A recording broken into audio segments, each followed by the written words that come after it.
নমস্কার, আমি 2022 state pass একজন সাধারণ ক্যান্ডিডেট। তো আমি দুঃখের সাথেই বলছি, আজকে 3টে বছর হয়ে গেল। 3টে বছর মানে একটা বছর হতে গেলে 365 দিন লাগে। 365 দিন কিন্তু কম না। 365-র সাথে আপনি 3 গুণ করেন, তাহলে কত দিন হচ্ছে ভাবেন।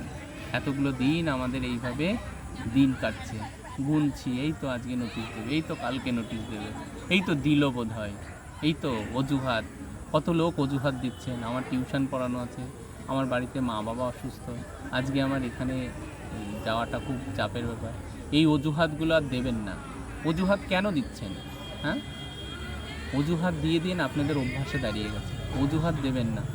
যখনই ইন্টারভিউ নোটিফিকেশান বেরোবে তখন কিন্তু সবাই গিয়েই কিন্তু আপনি ফর্ম ফিল আপ করবেন, কেউ কিন্তু তখন বসে থাকবেন না। কিন্তু আপনাদের মধ্যে যে তাগিদ জাগছে না কেন? আমার নোটিশটা তো অন্তত আনার দরকার, ছিনিয়ে আনতে হবে নোটিশ। সরকার দেবে না, সরকার ভাববেও না, একবারও ভাববে না। সরকারের যখন ভাবার দরকার তখনই ভাববে। এসব ভোট আমরা অনেক ভাবছি যে হয়তো বিধানসভা ভোট আছে, তার জন্য হয়তো নোটিশ দিতে পারে। এগুলো ভাবা মানে একেবারে অলীক কল্পনা। এই কল্পনার থেকে বাইরে বেরিয়ে আসুন। আর কতদিন এইভাবে ঘরের মধ্যে লুকিয়ে থাকবেন? আর কতদিন লোককে বলবেন আমি 22 স্টেট পাস? আর বলতে লজ্জাও লাগে যে আমি 22 স্টেট পাস। হ্যাঁ, তাই আমি বলতে চাইছি, প্রত্যেকে চলে আসুন। আর কেন ফোন করে করে কেন বলতে হবে? নিজের তাগিদেই তো নাম্বার লিস্টেড করবেন, নামটা লিস্টেড করবেন এবং আপনি বলবেন যে হ্যাঁ আমি যাব, আমি আরও 4 জনকে নিয়ে যাচ্ছি। এরকম মানসিকতা কেন? হ্যাঁ, এই শুধুমাত্র কি এই বিদেশ দা, এই সুভাষ বাগ, এই আরও কিছু যে আমাদের অ্যাক্টিভ মেম্বার রয়েছে তাদেরই কি দায়বদ্ধতা পড়েছে? কে অ্যাডমিন, কে কি? ওইগুলো তো কারো তো এখানে দেখা দরকার। প্রত্যেকে তো একটা করে চাকরির দরকার না?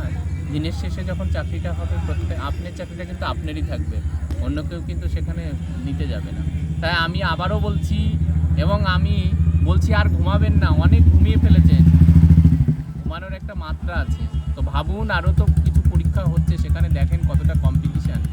প্রাইমারিতে কিন্তু তার থেকে অনেকটাই সহজ। আমি এখনও বলবো অনেকটাই সহজ, কারণ আপনার হাতে একটা টেট পাস সার্টিফিকেট রয়েছে, আপনার হাতে একটা বৈধ ওএমআর শিট রয়েছে।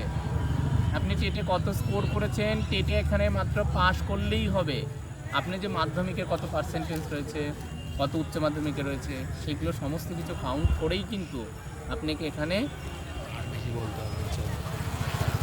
কিন্তু সিলেক্ট করা হবে। তাই আমি বলতে চাইছি, বার্তা দিচ্ছি, শেষ বার্তা, প্রত্যেকে চলে আসুন। ফোন করাটা খুব চাপের ব্যাপার হয়ে যাচ্ছে, আর ফোন করতে চাই না। হ্যাঁ, কারণ ফোন করাটাও খুব মানসিকভাবে চাপের মধ্যে পড়তে হয়, অনেকে অনেক রকম অজুহাত দেন। আমি বলতে শেষ করছি, সবাই চলে আসুন 19 তারিখে। আর সময় নেই, দেয়ালে পিঠ থেকে গেছে। লড়বো, নোটিশ আনবো এবং ওখানে আমরা বসেই থাকবো যতক্ষণ না নোটিশ ওয়েবসাইটে দেখতে পাচ্ছি।